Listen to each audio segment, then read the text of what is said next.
제가 처음에 개업할 때 만 6년 전이었는데 그때 168만 원? 162만 원이었던 거 기억하는데 6년 만에 지금 최저임금이 이제 거의 한 200만 원이 넘어갔죠.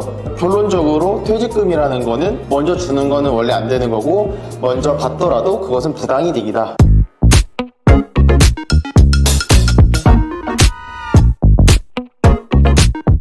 안녕하세요. 세금공략집의 한재무 세무사입니다. 오늘은 세무와 관련된 내용이 아니라 약간 노동법에 관련된 내용을 준비를 해봤고요. 많은 분들이 2025년에 개정되는 노동법 관련된 사항에 대해서 궁금해 하실 것 같아서 영상을 좀 준비해봤습니다. 오늘 함께 도와주실 노무사님 모셨습니다. 노무사님 자기소개 좀 해주세요. 네.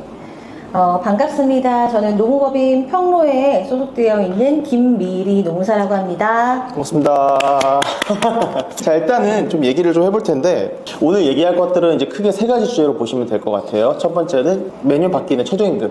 최저임금에 관련된 부분에서 좀 개정된 사항들 이야기를 나눠볼 거고요. 두 번째로는 육아 3법?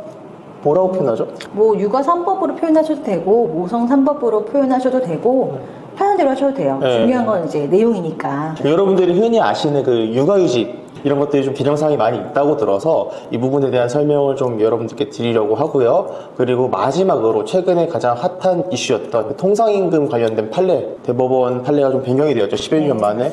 그 부분에 대해서 조금 이야기를 나눠볼까 하니까요. 많은 도움 되시라고 준비한 영상이니까 끝까지 시청해 주셨으면 감사할 것 같습니다. 자, 그러면 지금부터 시작하겠습니다. 최저임금부터 얘기를 나눠볼게요. 자영업자들도 그렇고 그리고 이제 근로자 입장에서도 그렇고 굉장히 많은 관심을 가지는 분야 아닙니까? 네, 맞죠. 왜냐면 네. 본인의 임금이랑 연관이 되기 때문에 그렇죠. 본인이 버는 돈에 직접적으로 연결되어 있는 사항이다 보니까 특히 이제 경력이 조금 낮으신 분들, 경력직 근로자분들도 이 부분에 신경을 좀 쓰겠죠, 아무래도. 그렇죠. 최저임금이 너무 올라가 버리면은 이게 역전이 돼 버리기 때문에. 그렇죠. 예전에 최저임금이 한창 많이 오르는 시절 있었잖아요. 네, 맞아요. 이게 연차가 오를수록 올라가는 임금보다 최저임금이 더 많이 오르는 경우도 있었어요. 와, 이게 어찌 된 거지 하면서 이거 어떻게 해야 그 경력자분들한테 조금 더 상대적인 박탈감을 주지 않을 만한 임금 설정을 할 수 있을까에 대한 고민을 되게 많이 했었는데 최저임금은 그만큼 그 자영업자나 근로자 양쪽 다 이해관계가 얽혀있는 사안이다 보니까 매년 아무래도 최저임금 같은 경우는 자영업자나 경영자 측 대표들이랑 근로자 측 대표들이랑 매번 이렇게 분쟁이 있잖아요. 맞아요. 뭐 언제 어떻게 결정되는 거죠, 최저임금은? 이게 이제 경영자 측 위원들이랑 이제 노동자 측 위원들이 모여서 매년 8월에 최저임금을 정해요. 내년 것을. 그렇게 공표된 최저임금이 1월 1일부터 1년 동안 적용이 되게 되는 거죠. 8월에 8월 5일. 8월 5일 딱 정해져 있어요? 법에 이제 언제까지 막 이렇게 있어요. 8월 5일까지 정해야 된다. 안 정해지는 경우도 있나요, 이게? 아니죠. 막 파행이다 막 해도 결국에는 정해져요. 어떻게든 정해져야 돼요. 아, 무조건 정해져야 된다. 지금까지 동결된 적은 없었잖아요.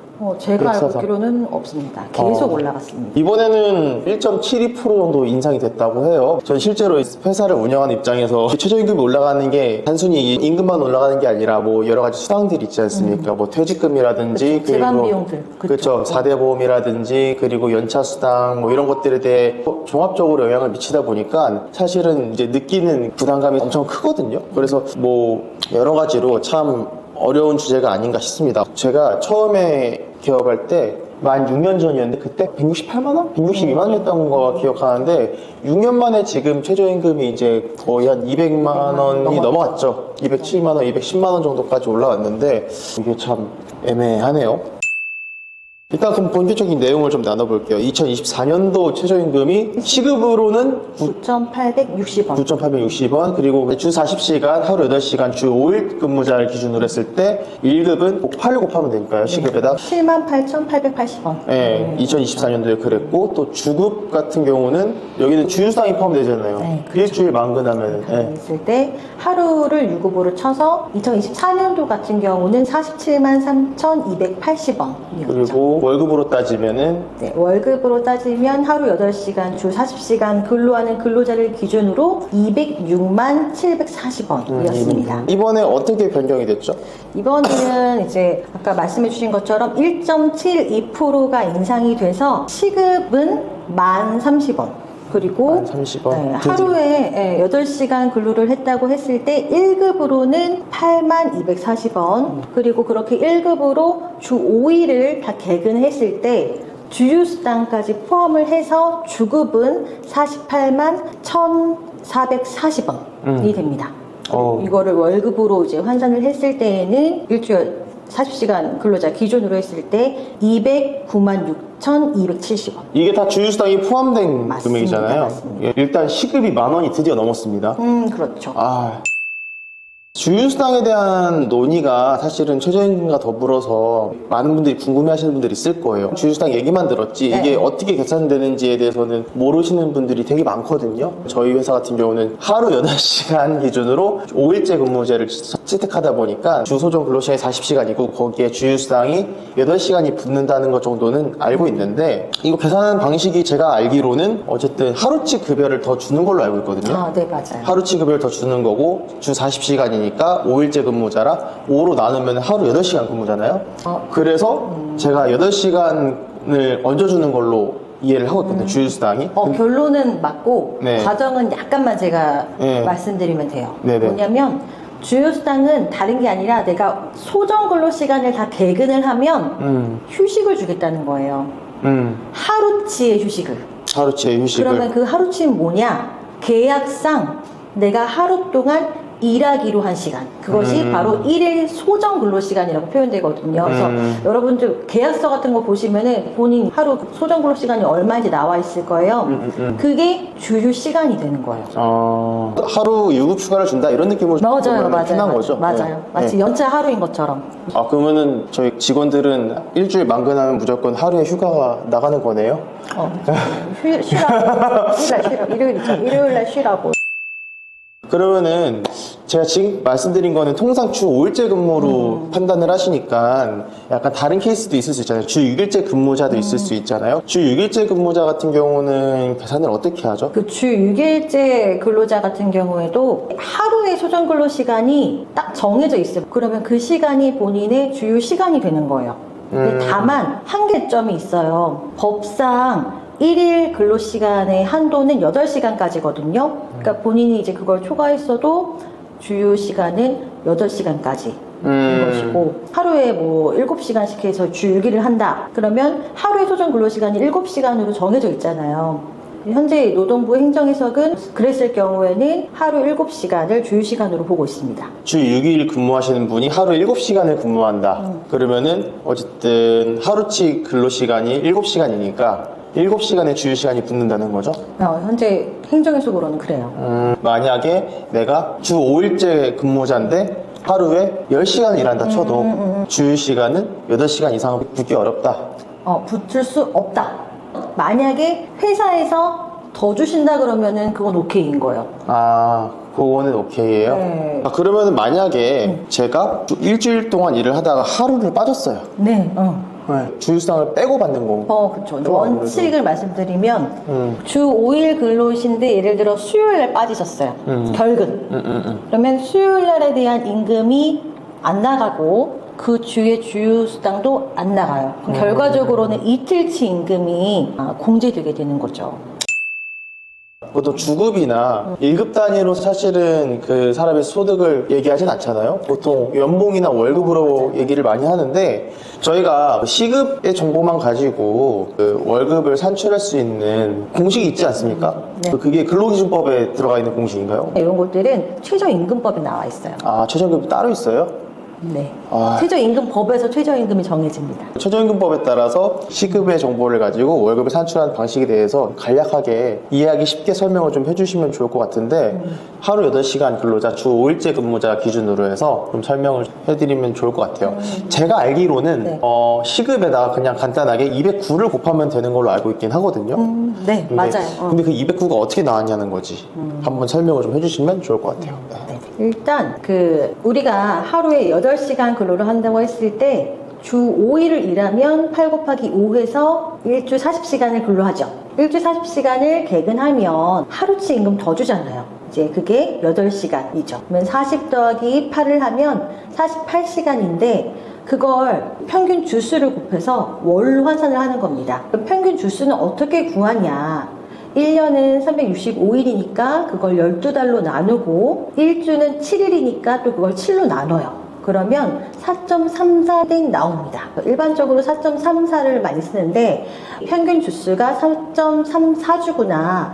거기에 아까 우리가 구했던 일주에 일하기로 한 시간과 유급으로 주는 주휴 시간을 더한 48시간을 곱해요. 그러면 208.32시간 정도 나옵니다. 그러면은 정리를 하자면 주소정 근로시간은 40시간이고 거기에 주휴 시간이 붙어서 48시간이 되고 평균 주수가 4.34니까 그거를 곱하면 209시간이 나온다. 요 맞습니다. 말씀이죠? 맞습니다. 아, 어렵네요. 그냥 209만 기억하시면 될 것 같습니다. 그러면은 자, 그럼 연봉은 어떻게 나오는 거예요? 연봉이란 게 월급 곱하기 12를 하면 연봉이 나오는 게 일반적인데 가끔 이런 경우 있잖아요. 연봉이라고 정해졌는데 나누기 14를 해가지고 준다. 그러니까요. 퇴직금 포함, 뭐 상여 포함해서 연봉을 책정하는 경우도 있고, 그러니까 연봉에 대한 정확한 정의가 조금 궁금하긴 해요. 그냥 월급 곱하기 12를 하는 게 맞는 건지, 아니면은 상여랑 퇴직금 포함해서 얘기하는 사람도 있고 하니까 이게 되게 애매하거든요. 법적으로 이거다라고 정해진 게 없어요. 아, 연봉이란 단어가 없군요. 뭐 연봉은 있을 수 있는데 이제 아까 말씀하신 것 중에 상여금을 포함하는 거 혹은 퇴직 적립금이나 이런 거를 포함해서 부피를 부풀리는 것 자체는 적법해요. 그러니까 약간 사내근로복지기금에 이제 적립한 이런 것들. 뭐 그것도 있고 아니면은 뭐 우리가 퇴직연금 가입했을 때 DC형 불입하는 거 있잖아요. 네. 그 불입액도 표현을 해주는 거 오케이. 아, 그럼 그것도 연봉에 포함할 수 있다. 그렇죠. 근데 이때 만약에 우리가 퇴직금이라고 표현해놓고서는 그거를 12등분해서 월급에 넣는다? 그건 안 돼요. 그건 안 돼요. 아, 그럼 원래 법적으로 위배되는 사항인 거야? 아니면 개념상 안 된다는 건가요? 아, 법적으로도 안 되고 판례상으로도 안 되고 퇴직금은 선지급이라는 것이 아예 성립을 안 하잖아요. 퇴사할 때 비로소 발생하는 사안이기 때문에 근데 퇴직연금 납입해주는 거 정도는 인정하겠다. 저희 사실 이것도 주고 이것도 주고 이것도 줘요 라고 해서 금액을 확장해갖고 표현해주는 건 오케이. 대신에 그게 근로계약서에 있어야죠. 퇴직금을 연봉에 포함시켜서 12개월로 뿌리는 건 안 된다. 그럼 안 돼요. 그러면 사업주가 만약에 나는 퇴직금 이미 매월 급여에 분할해서 줬는데 야, 나 퇴직금 이미 줬어. 근데 이제 근로자 입장에서는 그런 게 어딨냐. 네.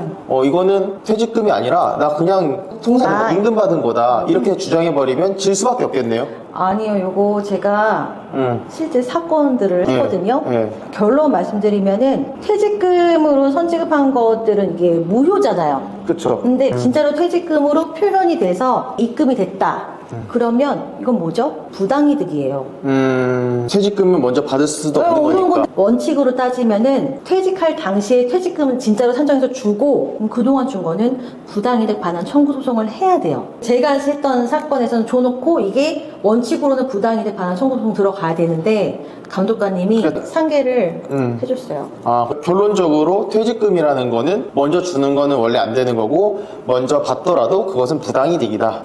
그렇게 되는 거죠. 그리고 이제 부당이득임을 인정받으려면 근로계약서에 명시가 돼야 된다. 명확하게 명시돼야 되죠. 왜냐면 어떤 판례는 이거 퇴직금 아니고 임금이에요 인정한 판례도 있어요.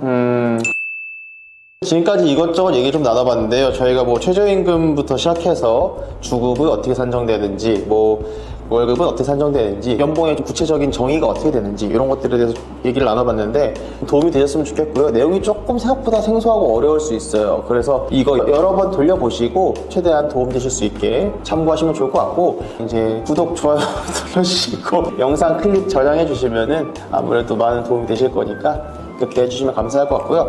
잠시 쉬었다가 저희는 육아 3법에 대해서 개정사항 이야기 나눠보도록 하겠습니다.